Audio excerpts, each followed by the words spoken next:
अद्वितीय गुरुकुल के द्वितीय बुजुर्ग के निवास में अर्जुन को बड़े चाव से भोजन करते हुए देखा जा सकता था, जबकि सुहास और उसके साथी एक तरफ बैठे उससे बातें कर रहे थे। स्वाभाविक रूप से वे अर्जुन से यह जानने की कोशिश कर रहे थे कि उस रात सुवर्णा ने उसे इतनी बुरी तरह क्यों पीटा, लेकिन अर्जुन इस विषय पर बात करने की हिम्मत नहीं जुटा पाया। अच्छा, वेदीपाल फिर से कोई परेशानी खड़ी करने तो नहीं आया ना? पिछले विषय से ध्यान हटाते हुए अर्जुन ने पूछा। इस विषय पर बात करते हुए अर्जुन को याद आया कि जब से वह काली आंधी वन से लौटा था, तब से या तो वह बेहोश था या किसी अन्य कारण से पूछताछ नहीं कर पाया था, जैसे कि बर्फ के अंदर कैद होना। इसलिए उसे सच में नहीं पता था कि मुख्य द्वार ने इस समस्या को कैसे सुलझाया। वह मामला पहले ही सुलझ चुका है। बुजुर्गों ने हमें आदेश दिया है कि हम जूनियर्स इसे और आगे न बढ़ाएं, सुहास ने जवाब दिया। फिर अचानक अर्जुन को संदेह भरी नजरों से देखने लगा और बोला, सच कहूं तो हम सबकी सुरक्षा और किसी भी सजा से बचने का कारण मेरे दादा नहीं है। क्या? अर्जुन ने सिर उठाकर पूछा। यह दूसरे बुजुर्ग की वजह से नहीं था? बिल्कुल नहीं। सुहास ने धीरे से सिर हिलाया और थोड़ा झिझकते हुए उस दिन बुजुर्गों के कक्ष में हुई घटनाओं को बयान किया। फिर उसने कहा, जब मेरे दादा मुझे रोक रहे थे, तब तुम्हें पता है कौन आया? कौन? अर्जुन ने जिज्ञासा से पूछा।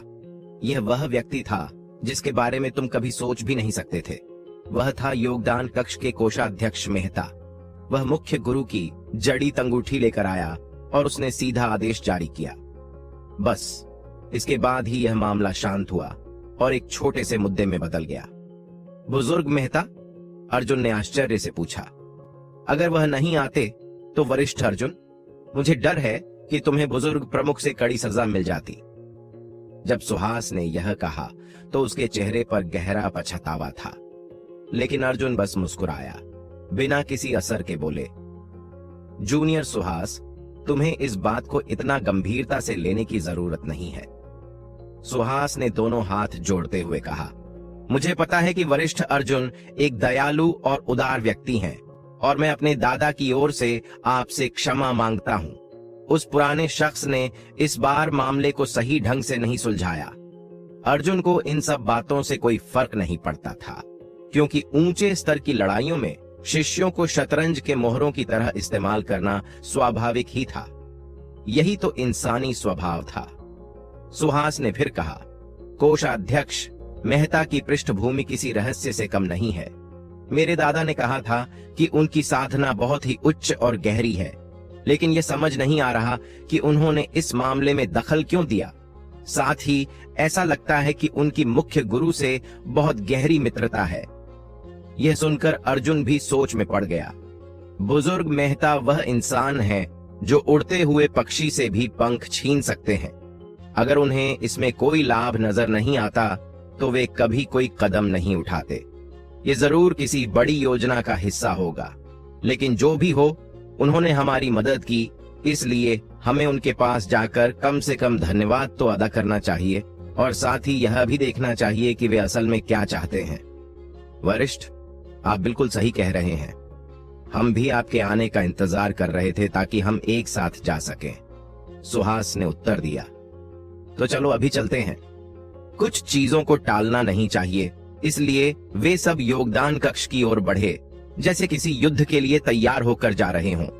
योगदान कक्ष में कोषाध्यक्ष मेहता इस बार सो नहीं रहे थे, बल्कि काउंटर के पीछे सीधे बैठे मुस्कुरा रहे थे।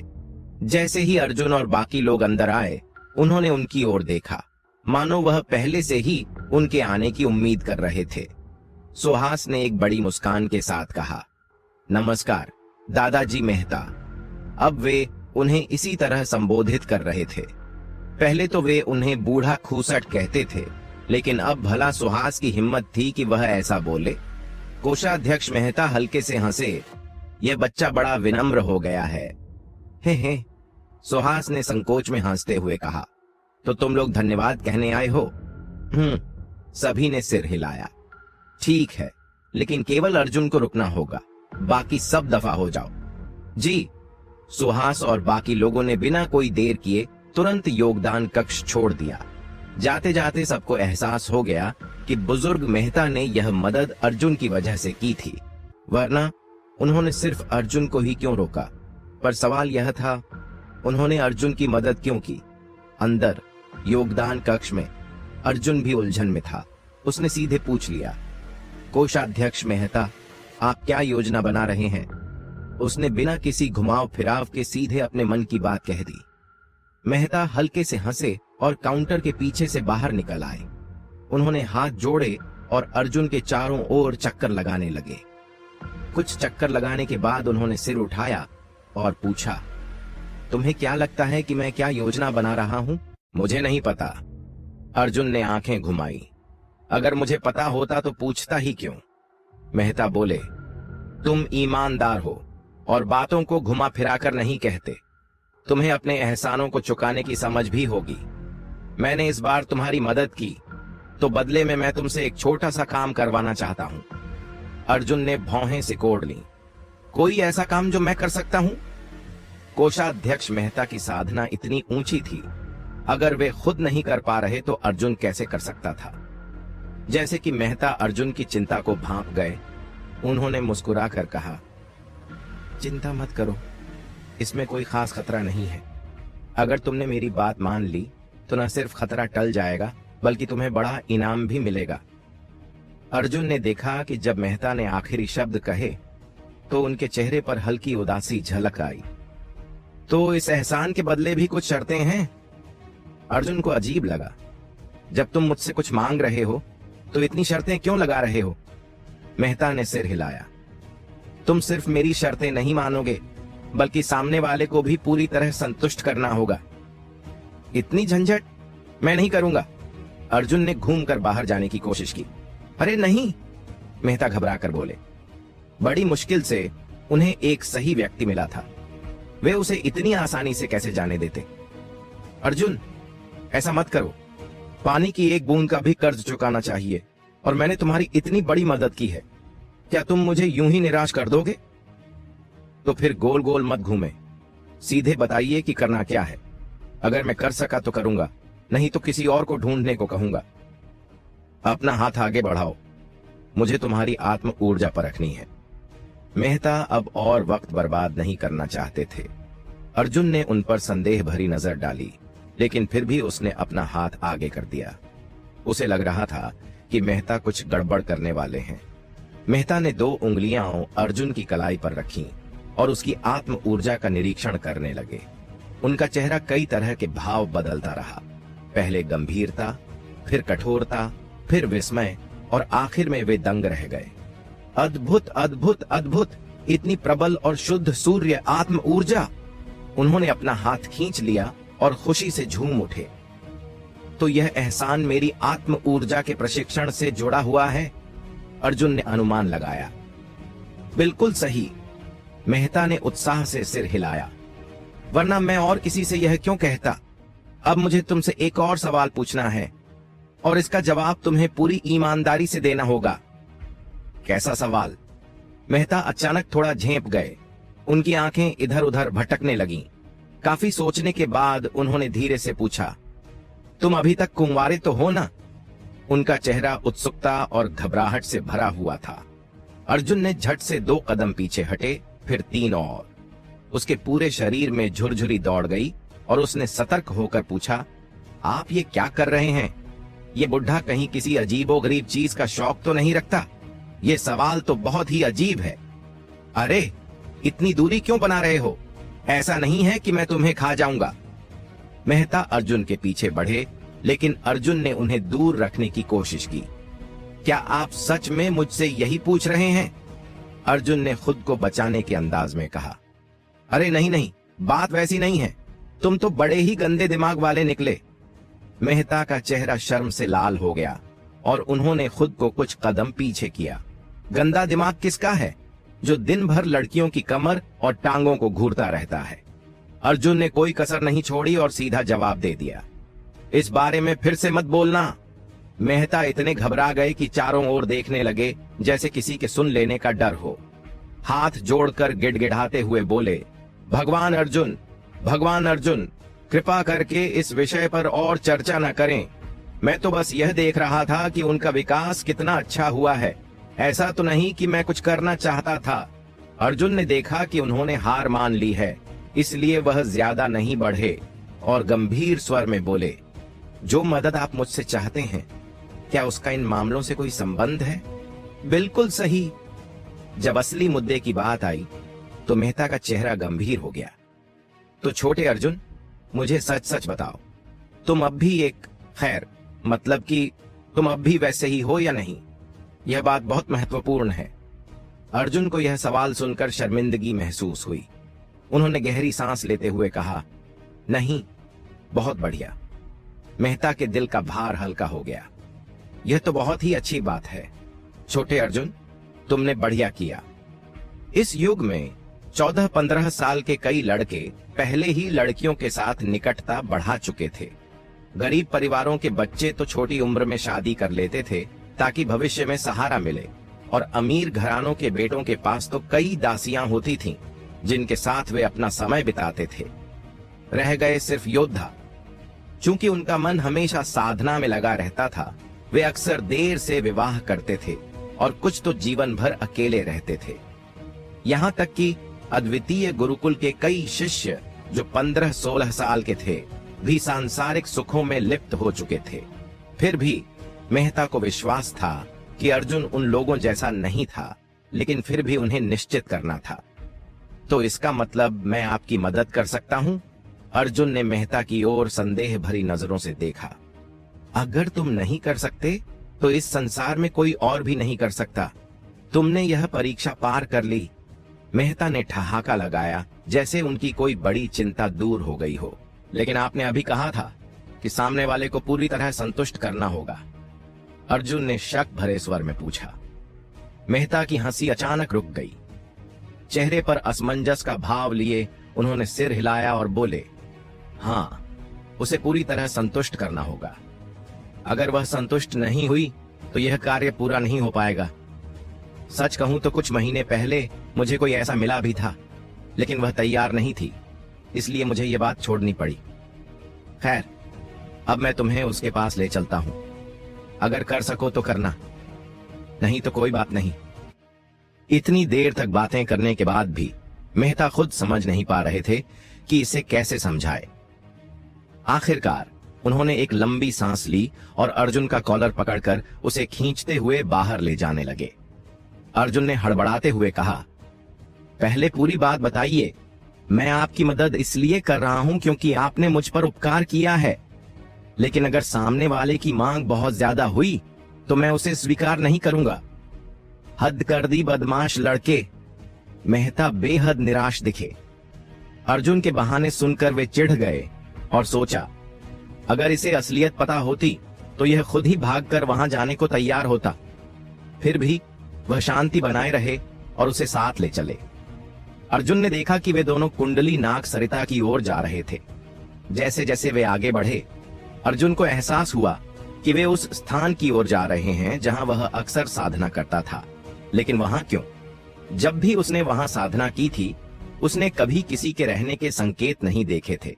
आखिर कुंडली नाग सरिता एक खतरनाक जगह थी, इसलिए सामान्य लोग वहां जाने से बचते थे। जब वे उस स्थान से लगभग 100 फीट दूर थे तो मेहता अचानक रुक गए और सामने इशारा किया। देखो, वह वहां है। अर्जुन ने नजर घुमाई और स्तब्ध रह गया। वहां उसी जगह पर जहां वह अक्सर साधना करता था, एक लड़की खड़ी थी। वह 3 सूर्य फल वृक्ष के सामने खड़ी थी, हल्के हरे रंग की पोशाक पहने हुए।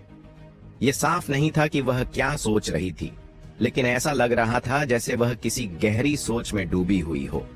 उसका शरीर बिल्कुल स्थिर था, लेकिन उसकी पोशाक हवा में धीरे धीरे लहरा रही थी। चेहरे पर एक घूंघट पड़ा था, जिससे उसकी पहचान स्पष्ट नहीं हो रही थी। उसके माथे पर एक चमकता हुआ नीला रत्न जड़ा हुआ था, जो उसकी गरिमामयी और सौम्य प्रकृति को और अधिक उजागर कर रहा था।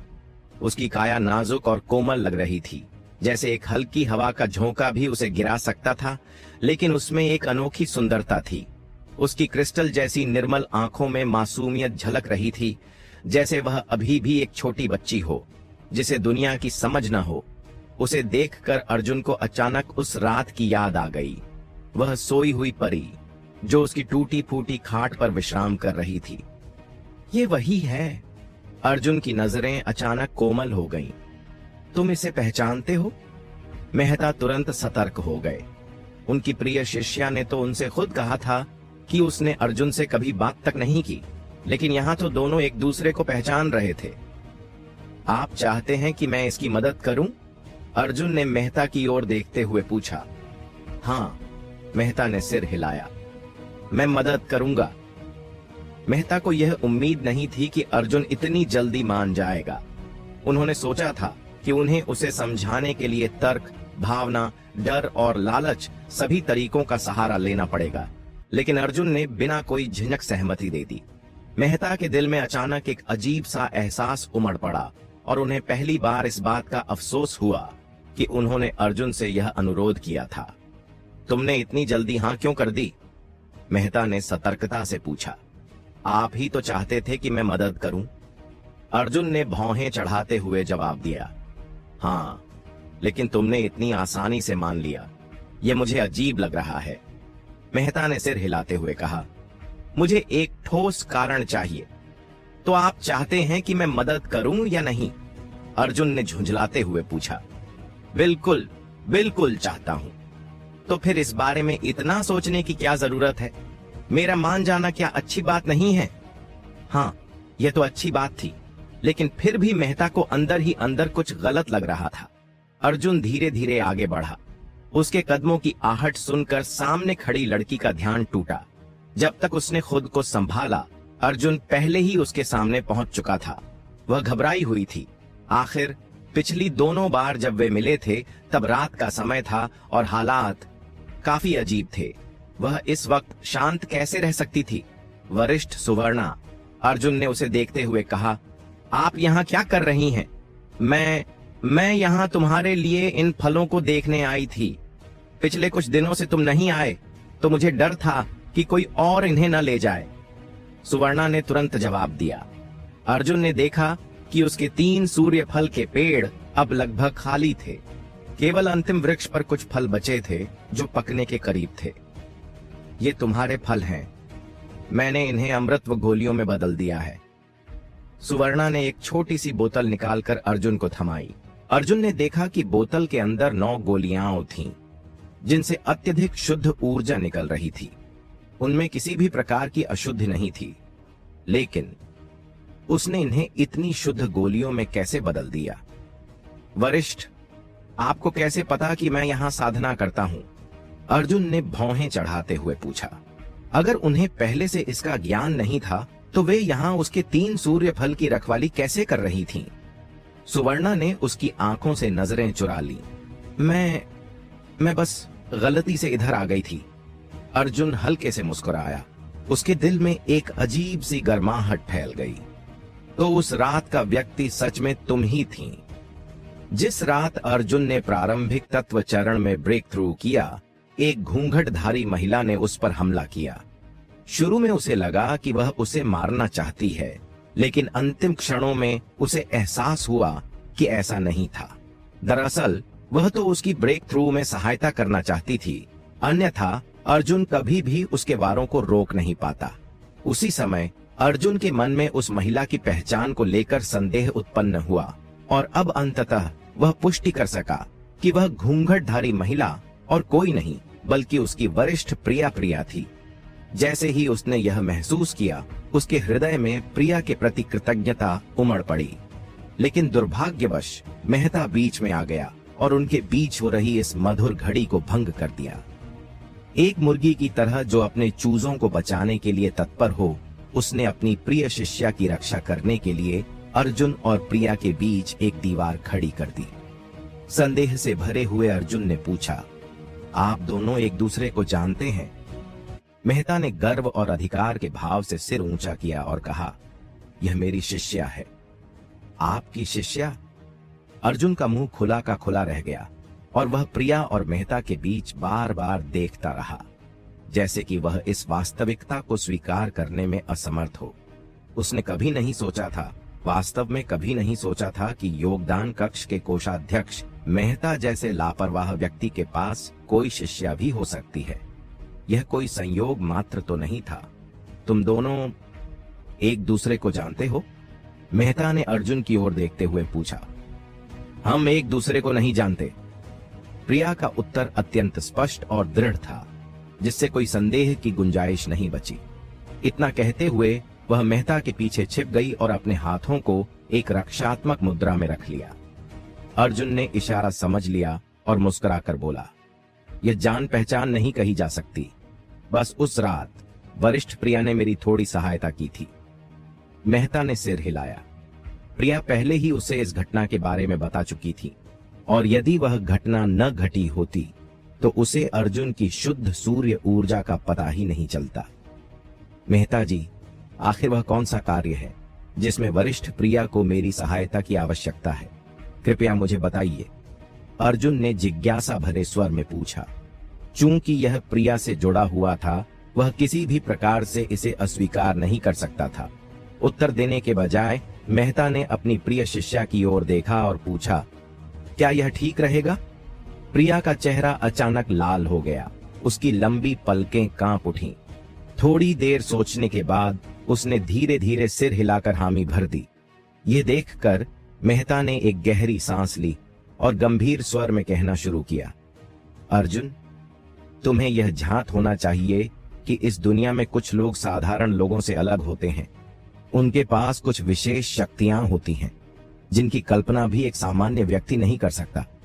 अर्जुन अचंभित रह गया और धीरे से बोला, मेहता जी, आप उन लोगों की बात कर रहे हैं जिनके पास विशेष शारीरिक गुण होते हैं।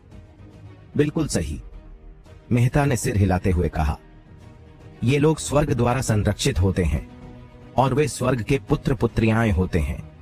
कुछ को साधना में विशिष्टता प्राप्त होती है, कुछ की उपचार करने की क्षमता तीव्र होती है और कुछ युद्ध के लिए अत्यधिक उपयुक्त होते हैं। इस प्रकार के शरीर कई प्रकार के होते हैं, लेकिन चाहे जो भी हो, ऐसे लोग हमेशा दूसरों की ईर्ष्या का कारण बनते हैं। वे अत्यंत दुर्लभ होते हैं। लाखों लोगों में एक भी ऐसा व्यक्ति मिलना कठिन होता है। अर्जुन, आज तुम सौभाग्यशाली हो कि तुम्हें एक विशेष शारीरिक गुण वाली व्यक्ति से मिलने का अवसर प्राप्त हुआ है।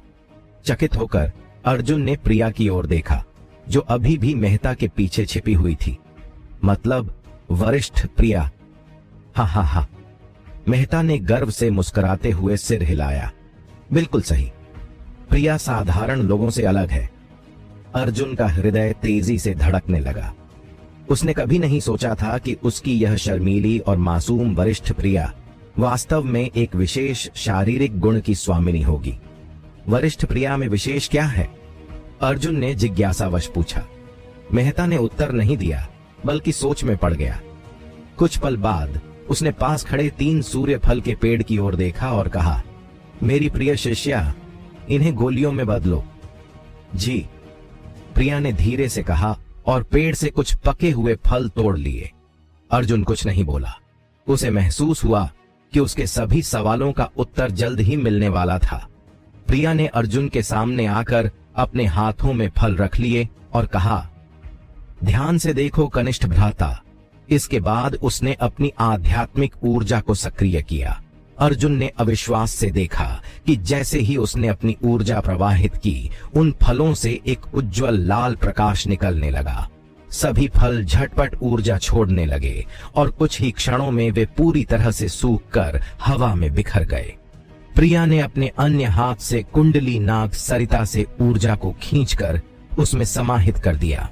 कुछ ही देर में वह ऊर्जा धीरे धीरे एक छोटी चमकती हुई गेंद में बदल गई। फिर उसने अपने दोनों हाथों को तेजी से घुमाया और जब उसने अपने हाथ खोले तो वहां 3 चमकती हुई गोलियां थीं। अर्जुन हक्का बक्का रह गया। उसने कभी नहीं सोचा था कि बिना किसी औजार के कोई इस प्रकार से गोलियां तैयार कर सकता है। लो, यह तुम्हारे लिए। प्रिया ने मुस्कुराते हुए उसकी ओर बढ़ाया। अर्जुन ने गहरी सांस ली और उन गोलियों को सावधानी पूर्वक लिया। उसने देखा कि उनमें 3 सूर्य फल की तुलना में कई गुना अधिक ऊर्जा थी। वरिष्ठ प्रिया, यदि आप दवाएं बनाना शुरू कर दें तो बाजार के सभी विक्रेताओं का धंधा बंद हो जाएगा। अर्जुन ने मुस्कुराते हुए कहा। प्रिया भी हंस पड़ी, लेकिन उसकी आंखों में एक रहस्यपूर्ण चमक थी। मुझे संदेह है कि यहाँ तक कि प्रसिद्ध औषधि निर्माताओं को भी प्रिया जैसी क्षमता प्राप्त नहीं होगी। वरिष्ठ प्रिया, तुम्हारी काया में क्या विशेषता है? अर्जुन ने जिज्ञासा से पूछा। मेहता ने उत्तर दिया, पवित्र अमृत काया। क्या यह विशेष रूप से औषधि निर्माण के लिए होती है? बिल्कुल, मेहता ने सिर हिलाया। ऐसी काया अत्यंत दुर्लभ होती है। जिनके पास पवित्र अमृत काया होती है, वे बिना किसी हानिकारक प्रभाव के औषधि तैयार कर सकते हैं। तुम्हें पता होना चाहिए कि प्रत्येक औषधि में 1/3 विष होता है, और भले ही वे साधकों की शक्ति को बढ़ा दें, लेकिन इनका लाभ सीमित होता है। लेकिन पवित्र अमृत काया से निर्मित औषधियों में शरीर स्वतः ही विष को शुद्ध कर देता है। अब तक तुम्हारी वरिष्ठ प्रिया केवल 5 वर्षों से साधना कर रही है, और वर्तमान में वह विभाजन एवं संयोग सीमा, सेपरेशन एंड रियूनियन बाउंड्री पर है। यदि मैं उसकी क्षमता को दबाए नहीं रखता, तो वह अब तक सच्चे तत्व की सीमा, ट्रू एलिमेंट बाउंड्री तक पहुंच चुकी होती। अर्जुन यह सुनकर स्तब्ध रह गया। केवल 5 वर्षों में वह विभाजन एवं संयोग सीमा तक पहुंच चुकी थी, जबकि ज़ीरेन को ही यह सीमा पाने में 10 वर्ष लग गए थे, और वह भी तब जब उसे लगातार दबाया गया था। यदि उसे रोका नहीं जाता, तो क्या वह सुवर्णा से भी अधिक शक्तिशाली होती? अपनी योग्यता की तुलना में अर्जुन को खुद पर शर्म आ रही थी। वह केवल एक साधारण व्यक्ति था, और उसके सामने प्रिया किसी आकाशीय दिव्य वस्तु के समान थी। अर्जुन जान गया कि यह लड़की संपूर्ण अद्वितीय गुरुकुल की सर्वश्रेष्ठ प्रतिभा थी। लेकिन प्रिया की इतनी तीव्र उन्नति केवल उसकी विशेष काया की वजह से नहीं थी, बल्कि इसमें औषधियों का भी महत्वपूर्ण योगदान था। मेहता ने अपनी बात जारी रखी। पवित्र अमृत काया के केवल लाभ ही नहीं होते, बल्कि यदि इसे उचित विधि से साधना की जाए, तो यह किसी भी ऊर्जा को औषधि में बदल सकती है। वायुमंडल में उपस्थित प्राण ऊर्जा तक को औषधि में रूपांतरित किया जा सकता है। तो इसका अर्थ है कि भविष्य में वरिष्ठ प्रिया इस संसार की सर्वश्रेष्ठ औषधि निर्माता बन सकती हैं। उनकी जन्मजात काया इतनी विलक्षण है कि कोई उनकी तुलना नहीं कर सकता। मेहता ने गंभीर स्वर में कहा, इस बार अगले स्तर में प्रवेश करने के लिए उसे अपने भीतर एक विशेष वस्तु को शुद्ध और रूपांतरित करना होगा, लेकिन वह इसे स्वयं नहीं कर सकती। तो इसीलिए आपको मेरी सहायता चाहिए? अर्जुन ने पूछा। मेहता ने सिर हिलाया। मुझे क्या करना होगा? 9 यिन अमृत क्रिस्टल प्राप्त करना। ये क्रिस्टल सच्चे तत्व की सीमा के लिए अत्यंत लाभकारी होते हैं। यदि प्रिया इसे अपने भीतर शुद्ध कर सके, तो उसकी साधना में कोई बाधा नहीं आएगी। विभाजन एवं संयोग सीमा से सच्चे तत्व की सीमा में जाने के लिए साधक को अपनी विश्व ऊर्जा को शुद्ध करके सच्ची ऊर्जा में बदलना होता है, जो कहीं अधिक परिष्कृत और शक्तिशाली होती है। यह सभी साधकों के लिए एक आवश्यक प्रक्रिया होती है, और यदि इस प्रक्रिया में कोई बहुमूल्य वस्तु सहायक हो, तो उत्पन्न सच्ची ऊर्जा और अधिक शक्तिशाली हो जाती है। 9 यिन अमृत क्रिस्टल भी ऐसी ही एक मूल्यवान वस्तु थी। मेहता ने आगे कहा, इन क्रिस्टलों को प्राप्त करना अत्यंत कठिन है, और यदि इन्हें कोई अयोग्य व्यक्ति छू ले, तो वे तुरंत विलीन हो जाते हैं। केवल वही व्यक्ति इन्हें नियंत्रित कर सकता है जिसने यांग ऊर्जा साधना की हो।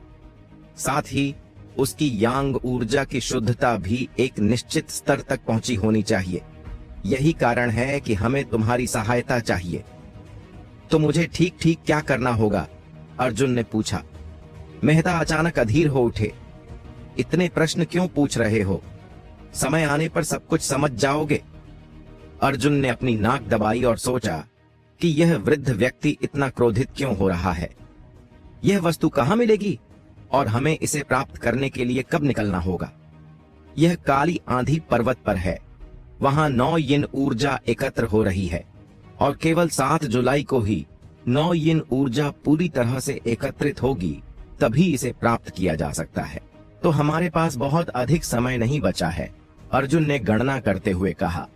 7 जुलाई तक केवल 10 दिन शेष थे, और काली आंधी पर्वत तक पहुंचने में भी कुछ समय लग सकता था।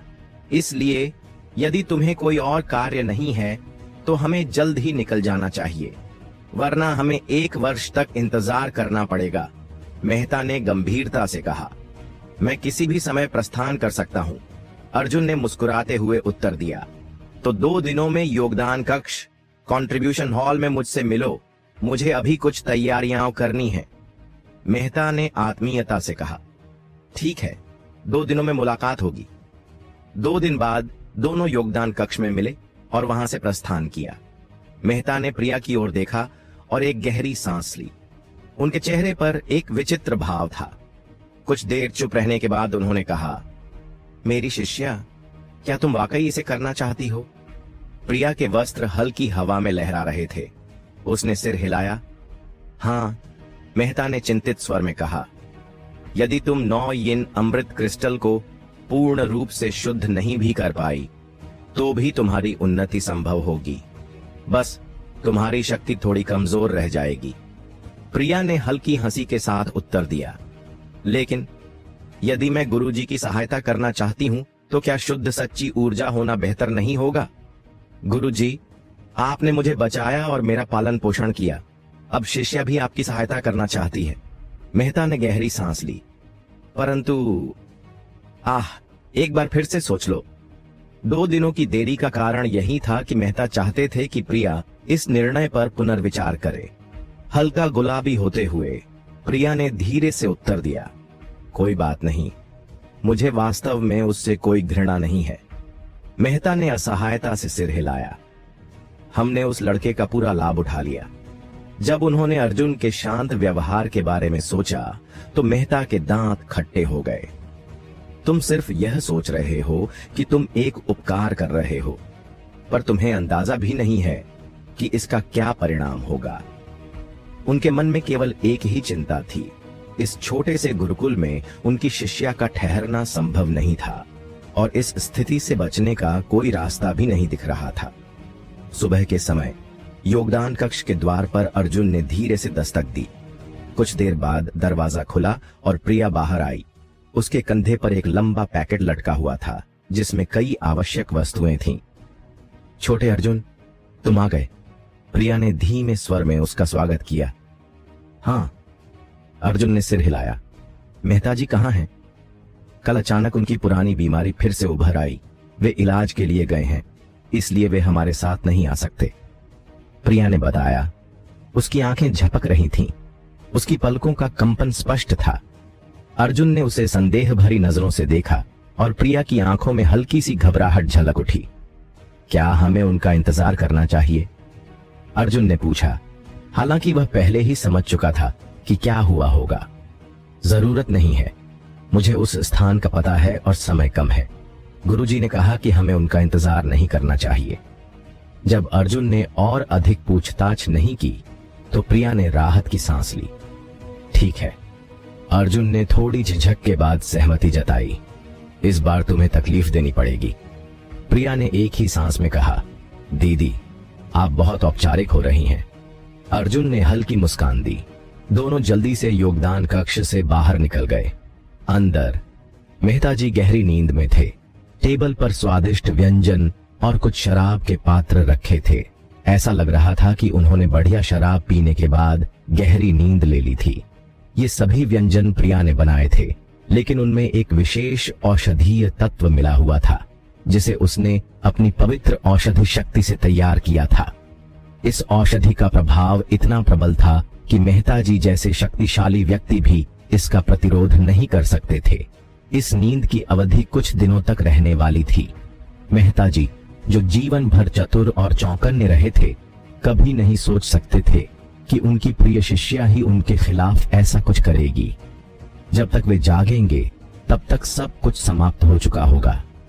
अर्जुन और प्रिया काली आंधी गांव पहुंचे, जहां उन्होंने 2 घोड़े और यात्रा के लिए आवश्यक कुछ वस्तुएं खरीदी। खरीदारी के दौरान अर्जुन ने उनके गंतव्य के बारे में पूछा। प्रिया के अनुसार उनकी मंजिल काली आंधी पर्वत के पार थी, जो इस गांव से 9-10 दिनों की दूरी पर थी। यद्यपि यात्रा लंबी थी, लेकिन उनके पास पर्याप्त समय था। जल्द ही उनके जाने की खबर चैतन्य तक पहुंच गई। जिस दिन उसने सुवर्णा और अर्जुन को कारावास वन में नजदीक देखा था, उसी दिन से चैतन्य अवसाद में डूब गया था और कई दिनों तक शराब पीकर अपनी हालत खराब कर ली थी। हालांकि कल उसने खुद को संभाला और यह सोचकर शांति महसूस की कि उसने जो देखा था वह शायद गलत था। चैतन्य ने यह निष्कर्ष निकाला कि सुवर्णा और अर्जुन केवल नाटक कर रहे थे। उस दिन जलन और गुस्से में उसने स्पष्ट रूप से नहीं सोचा था, लेकिन अब जब सुवर्णा हमेशा की तरह शांत और गरिमामयी थी तो वह पूरी तरह से सहज महसूस कर रहा था। अगर सुवर्णा किसी और की नहीं हुई तो वह अंततः मेरी होगी। यह सोचकर चैतन्य के भीतर आत्मविश्वास लौट आया। सुबह के समय चैतन्य सुवर्णा से मिलने के लिए काली आंधी व्यापार केंद्र जाने की तैयारी कर रहा था। तभी एक शिष्य दौड़ता हुआ उसके पास आया और हांफते हुए बोला, भाई चैतन्य, मैंने अभी अभी अर्जुन को अकेले गुरुकुल से जाते देखा है। चैतन्य ने तुरंत पूछा, क्या वह अकेला था? नहीं, उसके साथ अद्वितीय गुरुकुल की एक शिष्या प्रिया भी थी। शिष्य ने उत्तर दिया। प्रिया? चैतन्य की आंखें संकुचित हो गईं। मैं उसे जानता हूं, उसकी शक्ति मेरे बराबर है, लेकिन वह मुख्य शिष्या नहीं है। यह लड़की रहस्यमयी लगती है। काली आंधी गांव में अर्जुन और प्रिया के जाने के कुछ समय बाद छाया से कुछ लोग निकले। उनका नेता गंभीर चेहरा लिए अर्जुन की दिशा में देख रहा था। क्या तुमने ठीक से देखा? वह अर्जुन ही था? उसने पूछा। हाँ भाई नरेश, मैं पूरी तरह से निश्चित हूं, एक व्यक्ति ने उत्तर दिया। पहले हम उससे हार गए थे, उसके बाद चैतन्य और नरेंद्र ने उसे सबक सिखाने की योजना बनाई थी। वे काली आंधी व्यापार केंद्र गए और फिर कभी वापस नहीं लौटे। नरेश का चेहरा गंभीर हो गया। उसने हाथ हिलाया और आदेश दिया, घोड़े खरीदो, हमें उनका पीछा करना होगा। मुझे अपने भाई नरेंद्र के बारे में सब कुछ जानना है, चाहे वह जीवित हो या मर चुका हो। पिछले 1 महीने से नरेंद्र और चैतन्य लापता थे। नरेश ने उन्हें हर जगह ढूंढने की कोशिश की थी, लेकिन हर जगह अर्जुन का नाम ही सामने आता था।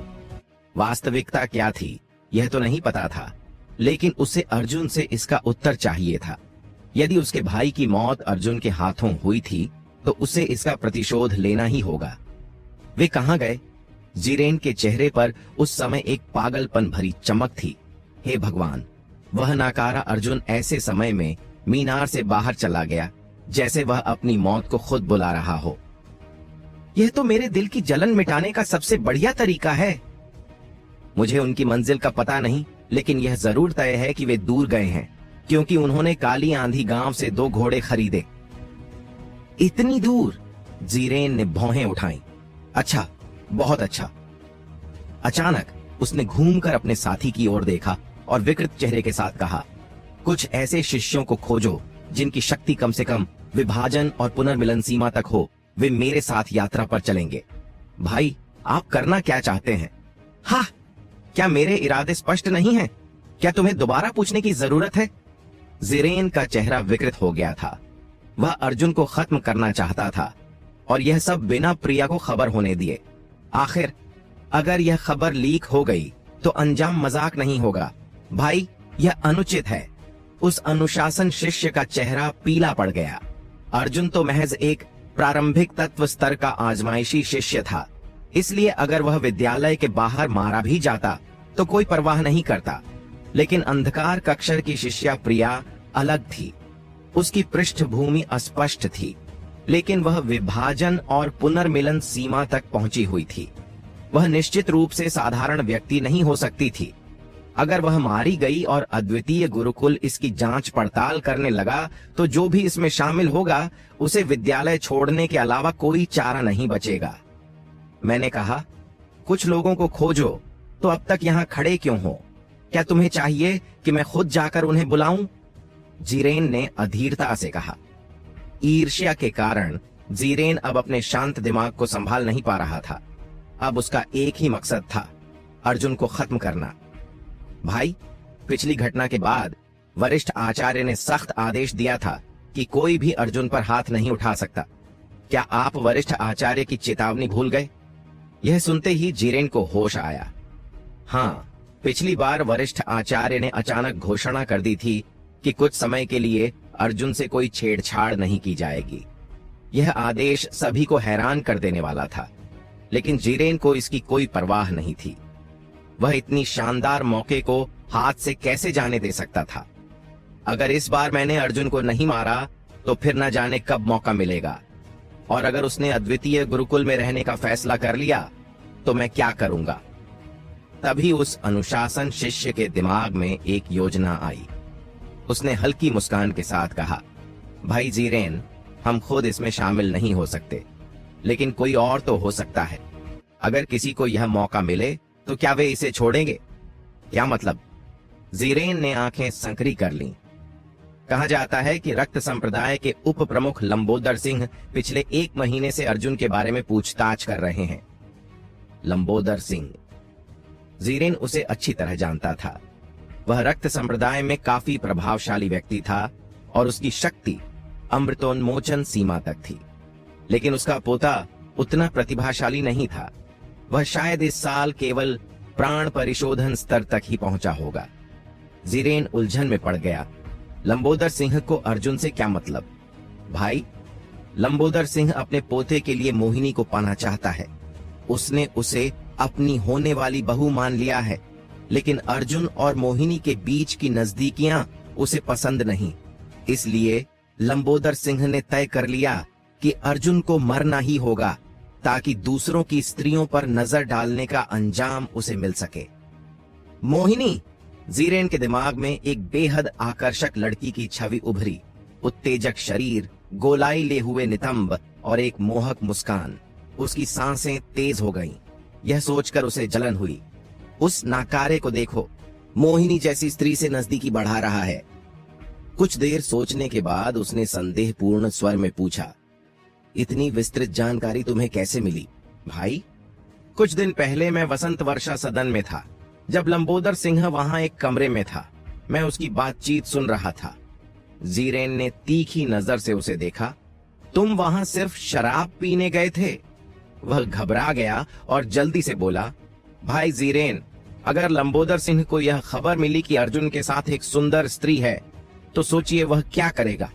जिरेन की आंखें चमक उठी। बहुत बढ़िया योजना। यह उधार की तलवार से हत्या करने का सही तरीका है।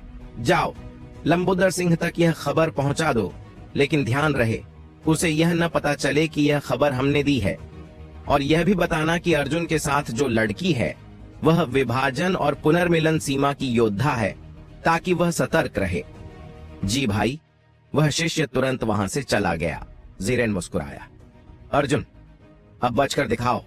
बस अफसोस, प्रिया का चेहरा कभी किसी ने नहीं देखा, लेकिन मुझे पूरा यकीन है कि वह अप्रतिम सुंदर होगी। अगर वह लंबोदर सिंह के हाथ लग गई तो उसका अंजाम तय है। अद्वितीय गुरुकुल की अनुशासन समिति में हलचल मची हुई थी, तो दूसरी ओर काली आंधी गांव में भी कुछ लोग अपनी चालें चल रहे थे। जब अर्जुन और प्रिया घोड़ों पर सवार होकर निकले, तभी कुछ लोग छिपकर बाहर आए। उनके नेता ने अर्जुन की ओर घूरते हुए पूछा, क्या तुमने ठीक से देखा था? वह अर्जुन ही था। बिल्कुल भाई नरेश, वह अर्जुन ही था। उसने हमें पीटा था और फिर चैतन्य ने नरेंद्र को बुलाया था, लेकिन वे दोनों काली आंधी व्यापार केंद्र गए और फिर कभी नहीं लौटे।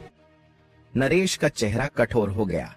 घोड़े खरीदो, हमें उनका पीछा करना होगा। मुझे अपने छोटे भाई का अता पता चाहिए, चाहे वह जिंदा हो या। उसकी आवाज में ठंडक थी। नरेंद्र और चैतन्य को गायब हुए 1 महीना हो चुका था। नरेश ने हर जगह खोजबीन की थी और हर जगह अर्जुन का नाम ही सामने आया था। अब वह असली सच जानना चाहता था। अगर उसके भाई की हत्या अर्जुन ने की थी, तो उसे इसका बदला लेना था।